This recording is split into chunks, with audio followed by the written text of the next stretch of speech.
this is Veerbhadra. You are watching me on the Premier English. Friends, in this video we are going to understand usages of be able to. What is this be able to and in what cases we use this phrase. Okay, let us get into topic. Be able to అంటే ఏంటి? able to ముందు ఎప్పుడు be form రావాలి అని. able to అనేది ఎప్పుడు సింగిల్గా రాదు. be ఫామ్తో వస్తుంది. be ఫామ్స్ ఏంటి? am, is, are, was, were, shall be, will be. shall be, will be ఫ్యూచర్లో వాడతాం, అది మీకు తెలుసు. was, were past, am, is, are అయితే ప్రజెంట్లో యూజ్ చేస్తాం అనమాట. ఓకే, సబ్జెక్ట్ని బట్టి మనం బీ ఫామ్ తీసుకోవాలి. ఐ అయితే యామ్, హీ షీట్లు అయితే ఈజ్, వి యూ దే అయితే ఆర్. ఓకే, అదే పాస్ట్లో అయితే వజ్. ఏ సబ్జెక్ట్లో వాడతాం? He she it and I. అలాగే వి యూ దేలతో వర్ వాడతాం. Shall be, will be. Shall be అయితే ఐ విల్తో వాడతాం. విల్ బి అయితే మిగతా అన్ని సబ్జెక్ట్స్ తోటి వాడుకోవచ్చు. అన్ని సబ్జెక్ట్స్ తోటి విల్ బి వాడుకోవచ్చు. ఓకే, మీకు ఈ బీ ఫామ్స్ మీద కనుక డౌట్ ఉంటే బీ ఫామ్స్ మీద ఒక క్లాస్ చేశాను ఆల్రెడీ, 2-3 క్లాసులు ఉన్నాయి. ఆ 3 వీడియోస్ చూసారంటే మీకు బీ ఫామ్స్ మీద క్లారిటీ వస్తుంది. ఒకవేళ తెలిసి ఉంటే అవసరం లేదు. ఓకే, నెక్స్ట్ స్ట్రక్చర్ ఏంటో చూద్దాం. ఫస్ట్ సబ్జెక్ట్ తోటే కదా సెంటెన్స్ స్టార్ట్ చేస్తాం, గుర్తుంది కదా. సెంటెన్స్ ఎప్పుడైనా సరే సబ్జెక్ట్తో స్టార్ట్ చేస్తాం. ఆ తర్వాత ఏం చేస్తాం? వెర్బ్ తీసుకుంటాం. వెర్బ్ ఏంటి ఇక్కడ? Be forms. సో సబ్జెక్ట్ని బట్టి బీ ఫామ్ తీసుకుంటాం. అలాగే able to, third one. Able to తర్వాత వెర్బ్ ఎప్పుడు బేస్ ఫామ్. వెర్బ్ ఎప్పుడు ఏబుల్ టు తర్వాత base form itself. Okay, సరే.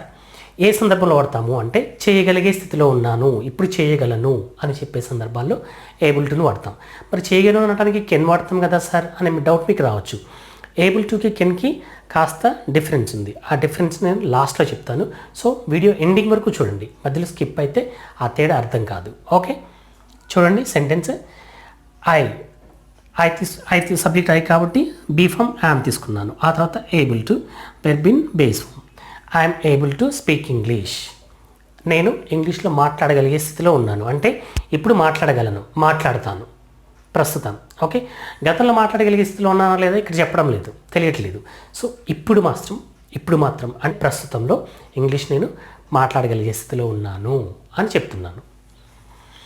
Next, she is able to sing songs now. ఆమె ఇప్పుడు పాటలు పాడగలిగే స్థితిలో ఉంది. ఇప్పుడు పాటలు పాడగలదు. మనం అడిగితే మనం పర్మిషన్ ఇస్తే, లేదంటే ఆమె పాడాలి అనుకుంటే ఇప్పుడు పాడగలదు, పాడగలిగే స్థితిలో ఉంది.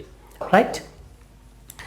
Next, they are able to. Subject they కాబట్టి బీ ఫామ్ ఆర్ తీసుకున్నాం. They are able to swim. వాళ్ళు ఈదగలిగే స్థితిలో ఉన్నారు, ఇప్పుడు ఈదగలుగుతారు.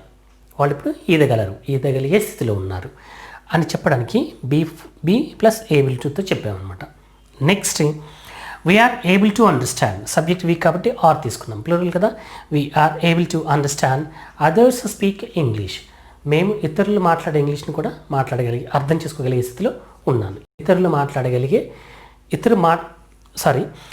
మాట్లాడే ఇంగ్లీష్ని కూడా అర్థం చేసుకోగలిగే స్థితిలో ఉన్నాము అని చెప్పడానికి వీఆర్ ఏబుల్ టు అన్నాము. అంటే చేయగలిగే స్థితిలో ఉన్నాను, ఉన్నది, ఉన్నాడు, ఉన్నారు, ఉన్నాము అని చెప్పే సందర్భంలో ఏబుల్ టుని యూజ్ చేస్తున్నాం, గమనించండి.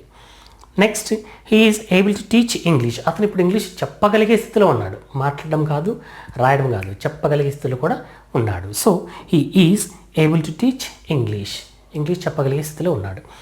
ఇప్పుడు మీరు గమనించండి, ఏబుల్ టుకి తర్వాత వెర్బు అన్నీ కూడా బేస్ ఫామ్సే ఉన్నాయి. అండర్స్టాండ్, స్విమ్, సింగ్, స్పీక్, ఇవన్నీ బేస్ ఫామ్సే ఉన్నాయి.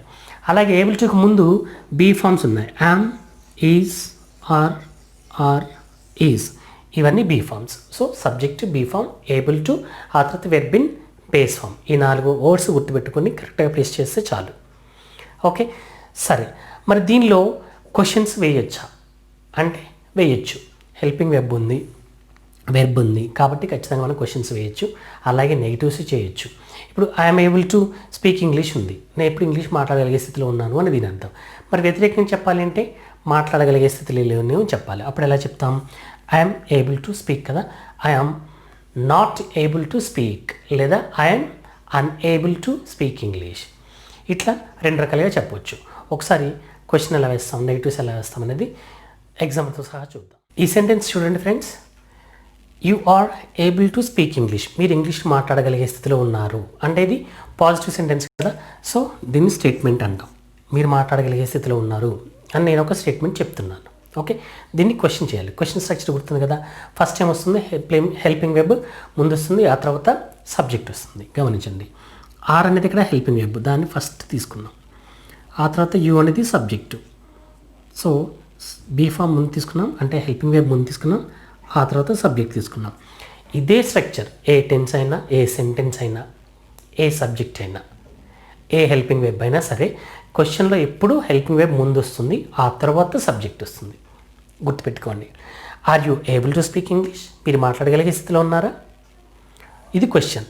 ఇది చూడండి, you are not able to speak English, మీరు మాట్లాడగలిగే స్థితిలో లేరు అంటే ఇదేంటి, నెగిటివ్ సెంటెన్స్ అనమాట. మీరు చేయగలిగే స్థితిలో లేరు అనే నెగిటివ్ సెంటెన్స్ని నాట్తో ఉపయోగించామన్నమాట. అంటే ఇక్కడ ఏం చేసాం, నాట్ ఆర్కి చేర్చాం, ఏబుల్ టుకి చేర్చలేదు. గమనించండి, హెల్పింగ్ వెబ్ ఆర్కి నాట్ చేర్చాం అనమాట. Next, are you not able to speak English, ఇదేంటి క్వశ్చనే కానీ in the negative sense, in the negative meaning we are asking this question. So are you not able to speak English, దీన్ని మనం short ఫామ్లో aren't you అనొచ్చు. Aren't you able to speak English, మీరు English మాట్లాడగలిగే స్థితిలో లేరా, నెగిటివ్ క్వశ్చన్ ఇస్తున్నాం అనమాట. ఓకే, ఇది యామ్, ఈజ్, ఆర్లతో చూసాం ఇప్పటివరకు సెంటెన్స్లు. ఇవన్నీ ఏ టెన్స్ ఈజీగా అర్థమవుతుంది, ప్రజెంట్ టెన్స్ అని. ఎందుకంటే యామ్, ఈజ్, ఆర్ ఇవి ప్రజెంట్ టెన్స్లో వాడతాం. ఈ యామ్, ఈజ్, ఆర్ ప్లేస్లో మనం వజ్ వర్ వాడచ్చు. ఏ టెన్స్లో, పాస్ట్లో అయితే వజ్ వర్ వాడతాం. అలాగే ఫ్యూచర్లో అయితే షల్ బీ, విల్ బీతో వాడతాం అనమాట. ఒకసారి ఎగ్జాంపుల్స్ చూద్దాం. Now look at these examples on the board. I'm able to solve now, నేను ఇప్పుడు సాల్వ్ చేయగలిగే స్థితిలో ఉన్నాను. ఇది ఏ టెన్స్, ప్రజెంట్ టెన్స్లో ఉంది కాబట్టి బీ ఫామ్ తీసుకున్నాను, యామ్ అనే బీ ఫామ్ తీసుకున్నాను ప్రజెంట్ టెన్స్ కాబట్టి. So I was able to draw pictures in my schooling, నేను స్కూల్కి వెళ్ళే రోజుల్లో బొమ్మలు గీయగలిగే స్థితిలో ఉన్నాను, గీయగలిగే స్థితిలో ఉండేవాడిని. ఇది పాస్ట్ కదా, అందుకని వాజ్తో చెప్పాను. In my schooling, so past tense కాబట్టి వాజ్ తీసుకున్నాం. అన్ని చోట్ల యామ్, ఈజ్, ఆర్ రావు, టెన్స్ని బట్టి మనం బీ ఫామ్ మార్చాలి కూడా. ఓకే, నెక్స్ట్ చూడండి, దే వర్, ఇక్కడ వర్ని పట్టే మనకి పాస్ట్ అని అర్థమవుతుంది కదా. So they were able to swim when they were young, వాళ్ళు వయసులో ఉన్నప్పుడు ఏబుల్ టు స్విమ్, ఈదగలిగే స్థితిలో ఉండేవాళ్ళు, ఈదగలిగే వాళ్ళు అని చెప్పడానికి ఇలా చెప్పాం. గతంలో కదా వర్ ఏబుల్ టు తీసుకున్నాను, వాజ్ ఏబుల్ టు పాస్ట్ కాబట్టి, యామ్ ఏబుల్ టు ప్రజెంట్ కాబట్టి, yam able to, was able to, were able to. Present, past. ఇప్పుడు ఈ సెంటెన్స్ గమనించండి, షీఈ్ లెర్నింగ్ మ్యూజిక్, ఆమె మ్యూజిక్ నేర్చుకుంటుంది. నౌ ఈజ్ లెర్నింగ్, ఇప్పుడు నేర్చుకుంటుంది అంటే భవిష్యత్తులో పాడగలిగే స్థితిలో ఉంటుంది కదా. సో ఈ పార్ట్ చూడండి. So she will be able to sing in future, భవిష్యత్తులో పాటలు పాడగలిగే స్థితిలో ఉంటుంది. ఎందుకని, because she is learning now, ఇప్పుడు నేర్చుకుంటుంది కాబట్టి భవిష్యత్తులో మాట్లాడగలిగే స్థితిలో ఉంటుంది కదా. So she will be able to sing in future. Next example, he is learning driving, అతను ఇప్పుడు డ్రైవింగ్ నేర్చుకుంటున్నాడు. ఈజ్ లెర్నింగ్, ఇప్పుడు నేర్చుకుంటున్నాడు అంటే కొంతకాలం తర్వాత సొంతంగా నడుపుకోగలుగుతాడు కదా, నడపగలిగే స్థితిలో ఉంటాడు కదా. సో దాన్ని నేను ఎలా చెప్తున్నాను, విల్ బీ ఏబుల్ టు చెప్పాను అనమాట. విల్ బీ ఏబుల్ టుతో చెప్తున్నాను. సెంటెన్స్ గమనించండి, he will be able to drive on his own ఫ్యూచర్లో అతను నడపగలిగే స్థితిలో ఉంటాడు. Because he is learning driving now, ఇప్పుడు నేర్చుకుంటున్నాడు. సో గతంలో అయితే వజ్ వర్, ప్రజెంట్లో అయితే యామ్, ఈజ్, ఆర్, ఫ్యూచర్లో అయితే షల్ బీ, విల్ బీ. వీటి తర్వాత మనం ఏబుల్ టు తీసుకుంటున్నాం. ఏబుల్ టు తర్వాత ఏ టెన్స్ అయినప్పటికీ వెర్బ్ ఎప్పుడు బేస్ ఫామ్. గమనించండి, ఏబుల్ టు తర్వాత draw, solve, swim, okay, and will be able to sing. Future అయినప్పటికీ, ఫ్యూచర్ అయినా బేస్ ఫామే, పాస్ట్ అయినా బేస్ ఫామే, ప్రజెంట్లో అయినా బేస్ ఫామే. అయితే ఫ్రెండ్స్, మనం ఈ విషయంలో గుర్తుపెట్టుకోవాల్సింది ఏంటంటే ఏబుల్ టుని యూజ్ చేసే విషయంలో బీ ఏబుల్ టు అని తెలుసుకున్నాం. అంటే బీ ప్లేస్లో మనం ఏబీ ఫైవ్ పెట్టచ్చు అని. కానీ ఈ కెన్ బీ, కుడ్ బీ ఇవి కూడా బీ ఫామ్సే కదా. ఈ can be able to, could be able to అని యూజ్ చేయకూడదు. ఎందుకంటే కెన్ అన్న, కుడ్ అన్న ఎబిలిటీనే తెలియజేస్తాయి. అలాగే ఏబుల్ టు కూడా ఎబిలిటీనే తెలియజేస్తుంది. ఓకే, వేరు వేరు సందర్భాల్లో. కాబట్టి బీ ఫామ్ తీసుకోవాలి కాబట్టి ఏ బీ ఫామ్ పడితే ఆ బీ ఫామ్ యూజ్ చేయకూడదు అనమాట. Just can be, could be ఈ రెండింటిని ఏబుల్ టుతో యూజ్ చేయకూడదు అనమాట. I can be able to sing, I can be able to teach అనే సెంటెన్సెస్ యూజ్ చేయకూడదు. I could be able to swim, I could be able to teach, I could be able to speak లాంటి sentences use చేయకూడదు అనమాట. ఎందుకనంటే ability, can be, able to రెండు ఒకటే కదా. So ఒకే అర్థాన్ని ఇచ్చే రెండు మాటలు ఒకే సెంటెన్స్లో ఎందుకు? అందుకని can be able to, could be able to use చేయకూడదు. ఇంకా మిగతా ఏబీ ఫామ్స్ అయినా యూజ్ చేసి am, is, are, was, were, shall be, will be, should be ఇలాంటి ఏబీ ఫామ్ అయినా యూజ్ చేయొచ్చు. ఈ ఒక్క విషయం గుర్తుపెట్టుకుంటే సరిపోతుంది. ఓకే ఫ్రెండ్స్, మీకు ఈ క్లాస్ నచ్చిందని అనుకుంటున్నాను. మీకు ఈ క్లాస్ నచ్చితే లైక్ చేయండి, షేర్ చేయండి, అలాగే మీ ఫ్రెండ్స్తో, మీ ఫ్యామిలీ మెంబర్స్తో సబ్స్క్రైబ్ చేయించండి. నెక్స్ట్ వీడియోలో మళ్ళీ కలుద్దాం. Until then, bye bye.